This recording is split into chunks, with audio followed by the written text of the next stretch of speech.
Bom dia, nono ano.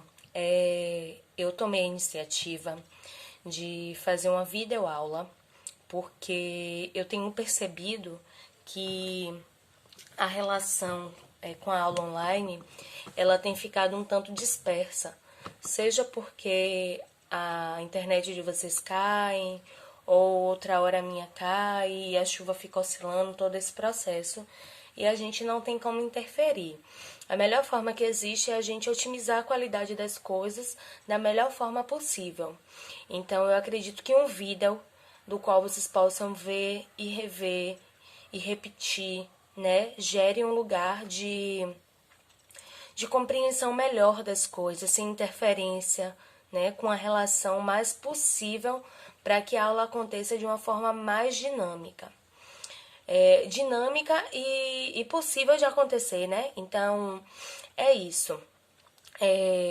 Desde o nosso primeiro encontro online, a gente não conseguiu estabelecer uma aula completa, né? Do início ao fim, todo mundo entendendo ou tirando dúvidas. E isso interfere literalmente na qualidade. Eu gosto muito, assim, sinceramente. Eu gosto muito de dar qualidade a esse processo de aula, né? Porque ele está acontecendo, o tempo está passando e nós, professoras e professores, estamos tentando se esforçar para fazer o melhor possível para vocês. Então, anota aí. O assunto da aula é linguagem corporal barra dança. Por que linguagem corporal barra dança? A gente primeiro vai começar a compreender alguns elementos que fazem parte dessa ideia corporal para depois a gente chegar na conceituação da dança, o que é a dança, as classificações. Então, o assunto que a gente tem e que a gente precisa avançar, e um dos maiores motivos dessa videoaula é porque a gente precisa avançar, caminhar. Tá? Então eu vou tentar ser bem didática, ser bem dinâmica também, para que as coisas fiquem entendíveis, tá? Então, para falar de linguagem corporal, a gente vai ter que falar de história da arte. História da arte nada mais, nada menos do que a história do mundo. Então, nos primórdios, no período paleolítico, significa idade da pedra lascada. Era o período em que os primeiros humanoides, e aí a gente vai reformulando, porque eu entendo que ser educadora de arte é proporcionar uma linguagem subversiva, ou seja, a gente está invertendo toda a lógica de copiar, colar e de ser um robozinho ali copiando. Então, os paleolíticos, que as pessoas geralmente utilizam o termo homens das cavernas, eu não vou entender como homens das cavernas, porque também existiam mulheres. E aí esse é o primeiro termo que a gente precisa corrigir na nossa língua, no nosso linguajar. Então, ao invés de falar os primeiros homens das cavernas, a gente vai falar os primeiros humanoides, tá? Anota, os primeiros humanoides, eles eram paleolíticos. E paleolítico significa o quê, professora? Idade da pedra lascada. Nesse período, eles ainda eram nômades. Anota também.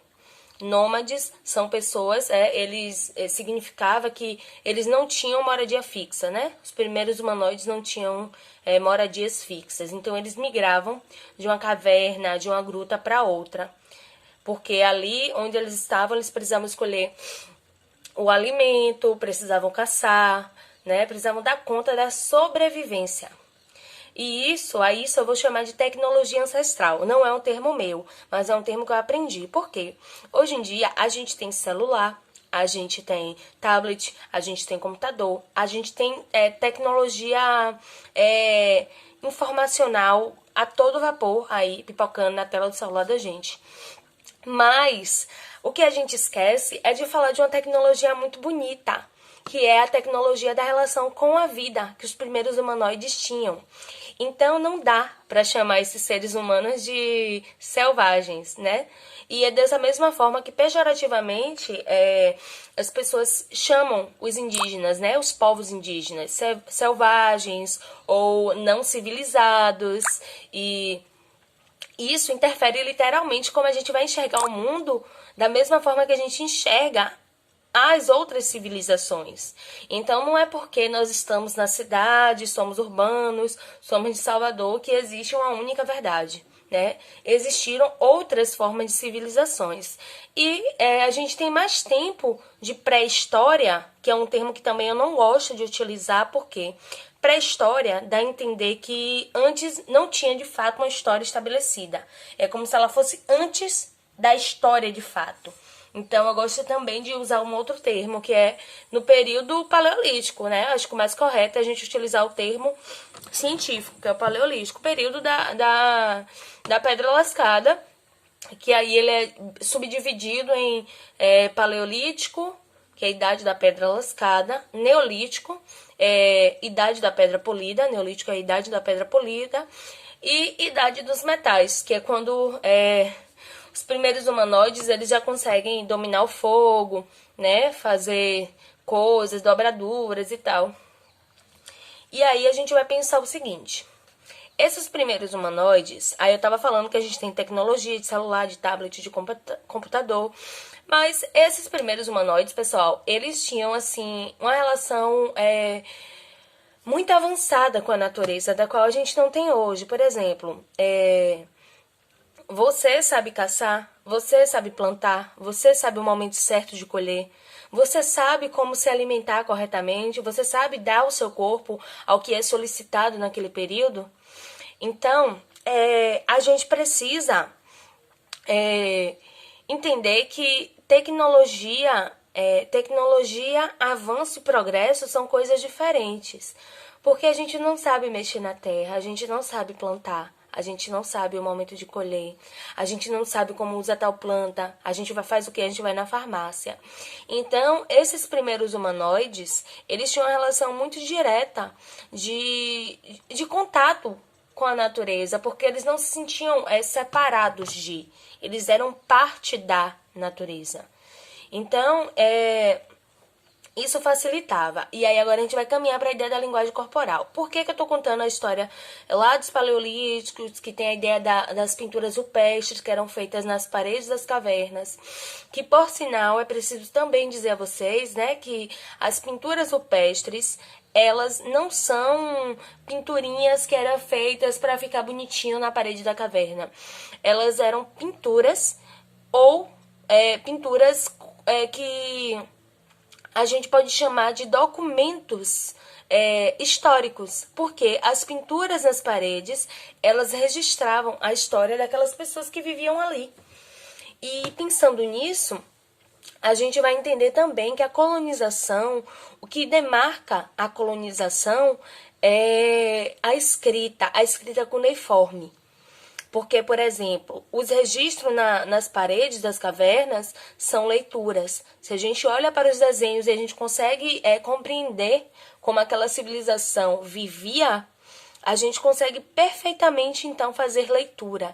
Então, não significa que apenas a letra que está no seu caderno, ou a letra que está no seu livro, ou a letra de qualquer coisa, ela seja a única forma de escrita, né? Existem outras formas de escrita, outras formas de leitura também. O desenho é uma delas, e a pintura rupestre não foi diferente. A pintura rupestre era aquilo que documentava, né, a história do que é daquela civilização. Então, tem muitos registros de rituais, de pessoas em círculos, de fogueiras, de caça aos animais. Eles tinham um pensamento mágico. Quando eu falo mágico, não é mágica da varinha de condão. É a mágica da ideia da conexão do pensamento com o que vai acontecer. Então, eles acreditavam que pintando na parede da caverna, aquelas pinturas de animais sendo caçados, eles iriam conseguir fazer a caça no dia seguinte. Então, no dia seguinte ou no momento que estavam planejando caçar. Enfim, eles tinham essa relação. E aí, para chegar no lugar da linguagem corporal, eu quero falar para vocês que se vocês derem um Google, né? E eu sempre aconselho, quando eu dou essa aula, que os alunos, eles busquem vão no Google, vão lá buscar assim, busquem assim, qual foi o primeiro instrumento que o ser humano criou. E aí você vai ter um registro de uma flauta. Vai aparecer no Google, você vai dar um Google, vai aparecer assim, um instrumento musical antigo, mais antigo que foi encontrado pelos cientistas, foi a flauta feita com ossos de pássaros, na Austrália, se não estou enganada, né? Na Austrália. Mas o Google, ele jamais vai contar para você, por isso que é a importância do professor. Claro, a informação tá aí a todo momento, você dá um Google, você pode buscar em vários sites, várias coisas. Mas é importante o professor porque ele vem trazendo no lugar do pensamento e não da coisa pronta. Por exemplo, como é que você vai pensar que foi uma flauta ou um tambor ou qualquer outra coisa, um birimbau? Sei lá, o que é que vocês sugerem, né? Também, se questione aí. O que é que eu penso que foi o primeiro instrumento do ser humano? E aí eu vou dizer para vocês que é onde entra a nossa linguagem corporal. O primeiro instrumento que o ser humano utilizou foi o corpo.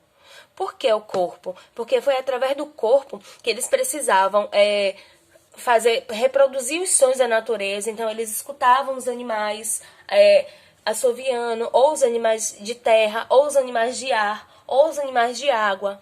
Eles reproduziam os sons para poder conseguir sobreviver porque é diferente da nossa casa, que a gente está bem afastado, né? A urbanidade toma isso de... A gente toma espaço da natureza e constrói casas, mas no sentido de dizer a vocês que para poder sobreviver no meio, eles precisavam imitar os animais. Então, se você imagina que os primeiros humanoides, eles dormiam em grutas, eles precisavam, sim, aprender o som dos predadores, de possíveis animais que invadiriam suas grutas para poder espantar.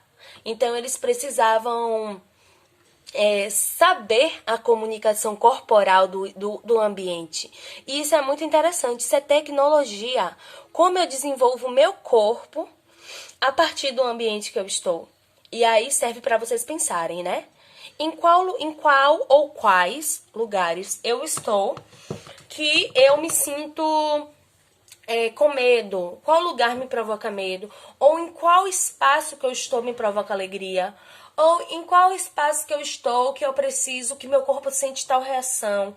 Ou em qual lugar que eu me sinto ansiosa? Ou, enfim... Você vai experimentar as sensações do seu corpo. Ou, sei lá, por exemplo, uma música que você gosta muito. É uma música que vai lhe proporcionar bem-estar, você vai sorrir, você vai cantar e você não quer nem saber se tá cantando bem ou mal, e se a letra tá errada. E você não quer nem dizer, sempre tem um que diz, né? Ei, menino, cala a boca, vai chover. Sempre tem essa pessoa, né? Que diz, eita, se fosse pra viver de música, tu não ia poder viver, porque tu canta muito mal. Mas então, aí voltando, né, pra essa ideia da linguagem corporal, eu quero que vocês aí, né, pensem. Faça o seguinte exercício, aí é exercício de casa, né? Anota. E tudo isso que eu tô falando é aula, tá, gente? Eu acho que depois vocês podem voltar ao vídeo, repetir as informações que eu tô falando, pra poder vocês anotarem como apontamento no caderno. Veja bem. Então, exercício de casa. Vocês vão experimentar sensações, né? Com músicas diferentes. Bota aquela música que você acha que, pô, essa música eu nunca ouviria, velho. Nunca ouviria, sei lá. Eu gosto muito de Arrocha. Ai, bota uma rocha aí pra ouvir no fone, ou bota em casa, sei lá. Bota no seu celular. Vai tomar um banho e vai ouvir a música, sabe? Experimenta a sensação que essa música que você achou que nunca ouviria lhe traz. Porque às vezes a gente tem um preconceito, mas às vezes também não é nada disso. Às vezes você também não curte mesmo a música e tudo bem, cada um tem um gosto. Mas a ideia é que você experimente pelo menos 3 tipos de músicas que vocês acham que, pô, eu nunca ouviria. Aí você pare pra ouvir e você descubra qual a sensação que essa música traz pro seu corpo, pra sua linguagem corporal. Eu fico triste, ou eu fico feliz, ou eu fico indiferente. Isso pra mim não é nada. E também coloca aquela música que você gosta muito. E aí você compara a sensação do seu corpo, né? Qual o sentimento desperta?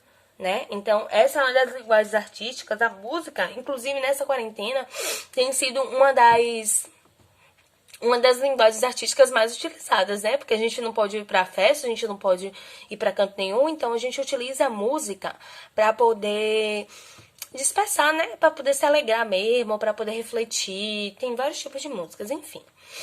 E aí, voltando lá para os paleolíticos, eles precisavam aprender esses movimentos corporais para se comunicar com o meio em que eles precisavam sobreviver.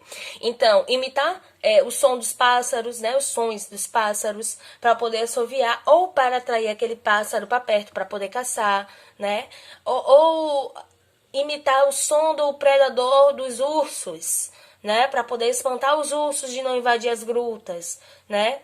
Como esses seres humanos se comportavam. Aí, nas pinturas rupestres, as pinturas que eram feitas nas paredes das cavernas, você vai ter uma dimensão dos ritos também. Então, muito provavelmente ali eles entoavam melodias, sons, grunhidos, né? O nome que é dado porque a fala não era desenvolvida como a nossa, mas era uma fala que era desenvolvida a forma que dava, a forma que era possível naquele momento, era chamado de grunhidos. Isso não significa que eles eram selvagens. Isso significa que aquela informação daquele momento era que era necessária, sabe? É possível para aquele momento. Deixa eu contar uma coisa para vocês. Eu fiz uma trilha, eu fiz um curso de pedagogia e eu fiz uma trilha. E a ideia dessa trilha, eu não sei se eu já contei para essa turma, mas a ideia dessa trilha, eu vou voltar a repetir. A ideia dessa trilha era que a gente não se comunicasse com palavras. A gente tinha que se comunicar pelo corpo, através da ideia corporal. Então, a gente tinha que estar atento a todo mundo que estava fazendo a trilha dentro do mato, totalmente distante de tecnologia. A gente fazia essa trilha no mato e aí a gente não falava nada. Tudo que a gente sentia era através do olhar. Aí a gente percebia se alguém estava precisando de ajuda para passar algum obstáculo que era muito difícil. Ou, sei lá, se alguém precisasse de água. Então a gente fazia os sons, né? A gente fazia os sons ou a gente fazia o gesto. E aí entra a ideia da linguagem corporal que eu tô falando para vocês. Aí, ou seja, eu sentia sede. Minha garrafinha de água não estava comigo, estava na mochila de uma amiga. Então eu virava para ela, em vez de eu falar água, eu olhava para ela e fazia assim, ó. Então, eu estou gesticulando que eu quero beber água.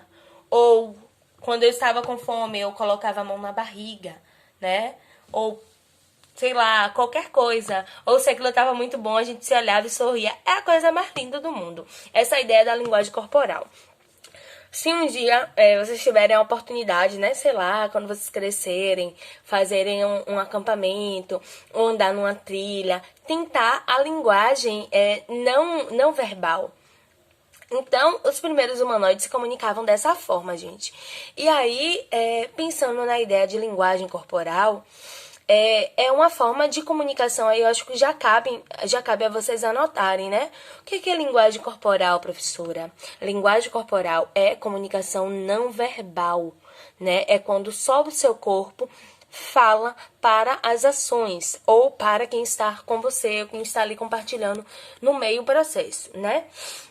Então, a gente tem algumas áreas, que aí eu lembro que eu falei com vocês até na aula que a gente estava tentando fazer online, mas que ficou muito mal entendido.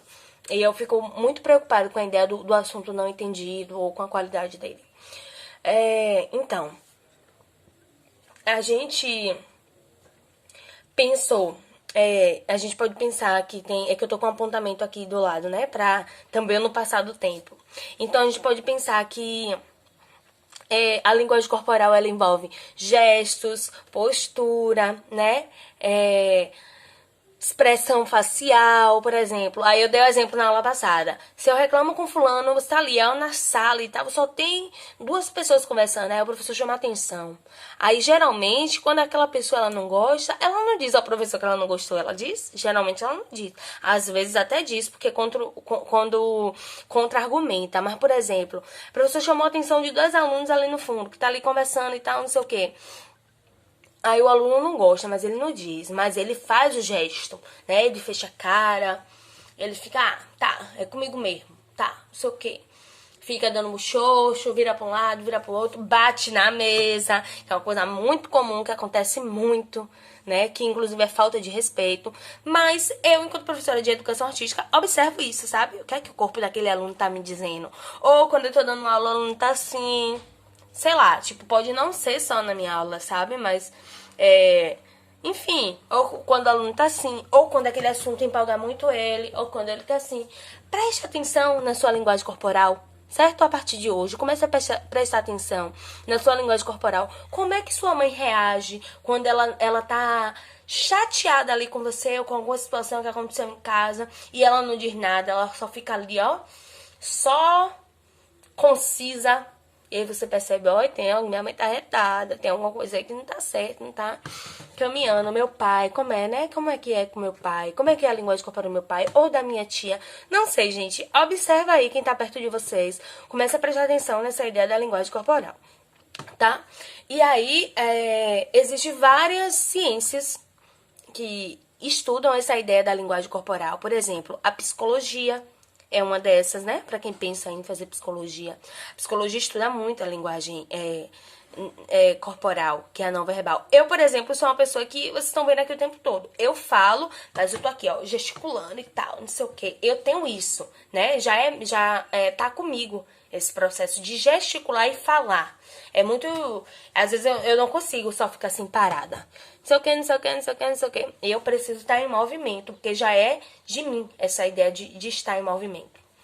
E aí, a gente vai pensar que tem várias áreas, né, da linguagem corporal, da ciência que vai estudar linguagens corporais, como a psicologia, a neurociência, a paralinguagem, a cinesiologia. A cinesiologia, inclusive, é uma matéria que tem na faculdade de dança. Eu curso dança atualmente na Universidade Federal, e é uma das matérias. Não deu para estudar porque aí teve a pausa toda por causa da pandemia e tal, mas é importante que a gente pense, né, que os gestos faciais ou do nosso corpo, eles falam muito mais do que a própria palavra. Porque às vezes você quer expressar uma coisa, fulaninha, você tá triste? Não, mas você vê que a pessoa tá toda ali, né? Então, essa é a nossa introdução de linguagem corporal. Eu lembro que eu tinha solicitado para vocês, não sei se eu cheguei a solicitar, mas então, se eu não solicitei, como a gente está dando restart agora para nossa aula, eu preciso que vocês assistam o filme Vem Dançar. Você vai colocar no YouTube, Vem Dançar. É o primeiro filme que vai aparecer. Vai ter, muito provavelmente, na folha, na capa de introdução, você vai ter uma mulher e um homem assim dançando um tango. Aí você já identifica. É o único filme. O filme tem 1h57. É necessário que vocês leiam. É necessário que vocês assistam todo o filme. O filme é muito bacana, é legal. Vocês estão na quarentena, não tem motivo nenhum. Não tem motivo nenhum para não assistir o filme todo. Não tem motivo nenhum para não reservar um tempo para poder fazer isso. Isso é aula. Tudo está sendo pontuado, tá? E eu quero que vocês observem. E aí, qual o trabalho de vocês? Vocês vão assistir o filme Vem Dançar. Vão enumerar, fazer tópicos no caderno de vocês, na matéria de artes. Tópicos das coisas que foram muito importantes para vocês. Porque a partir do filme, a gente vai começar a debater, né, a possibilidade das outras ideias de dança. Porque aí a gente hoje já começamos a falar da ideia da linguagem corporal. Mas eu quero chegar também em outro lugar com vocês, que é a ideia de compreender dança, né? O que é dança? Né? Quais são as classificações, né? Como é a dança aqui no Brasil, na Bahia, né, especificamente. Então, eu preciso que vocês assistam Vem Dançar e que vocês observem coisas muito importantes, né? Que são importantes para vocês no filme. E vocês façam disso tópicos, tá? Então, essa é a primeira atividade. Professora, você tá mudando uma videoaula, não tá sendo online e tal, como é que vai ficar? Então, eu preciso que vocês assistam o filme. Essa é a nossa primeira atividade pontuada, beleza? Vocês vão assistir o filme, vão fazer tópicos de tudo que você percebeu que é importante, e após vocês efetuarem os tópicos, vocês irão fazer um resumo de tudo que vocês entenderam do filme, tá? E como é que isso vai acontecer? Eu vou pedir também para vocês gravarem um vídeo de no máximo 10 minutos explicando para mim seus tópicos, explicando pra mim o seu resumo e lendo o seu resumo. Lembre, não copie e cole da internet, porque eu vou perceber, né? Eu já tô trabalhando na área há muito tempo, então eu vou perceber, eu vou te ouvir, e aí é muito mais um exercício de escuta pra perceber se de fato aquelas palavras que estão ali na atividade, elas são suas ou você pegou da internet, pegou da sinopse do filme, pegou de uma crítica que tem na internet. Eu não quero isso. Eu quero a percepção dos alunos do nono ano e das alunas, né? Então, é diferenciado, porque eu não quero que vocês troquem entre vocês. Vocês podem até comentar, né, sobre o filme, que o que eu não quero que troque é, eu vou copiar de fulano, vou mandar pra fulano como foi que eu fiz o meu, vou mudar as palavras. A professora percebe tudo, viu, gente? Não adianta fazer dessa forma. E aí, é isso. Vocês vão mandar dever de casa para a próxima quarta-feira. E não vai ter perdão, não vai ter, ai, meu Deus, esqueci, ai, meu Deus. Não vai ter isso, não vai ter. Porque eu tô dando muita oportunidade pra vocês, tá? Então, vocês vão, novamente, pegar o caderno de artes, fazer o cabeçalho bonitinho, botar a atividade número 1 da quarentena, atividade pontuada número 1 da quarentena. Depois vocês vão fazer os tópicos, vocês podem, se quiser, pegar uma folha na hora que for assistir o filme. Pega uma folha, anota os tópicos como rascunho, depois passa bonitinho pro caderno normal. Depois faz o resumo, se quiser também fazer uma folha de rascunho para depois, né, materializar como você vai fazer.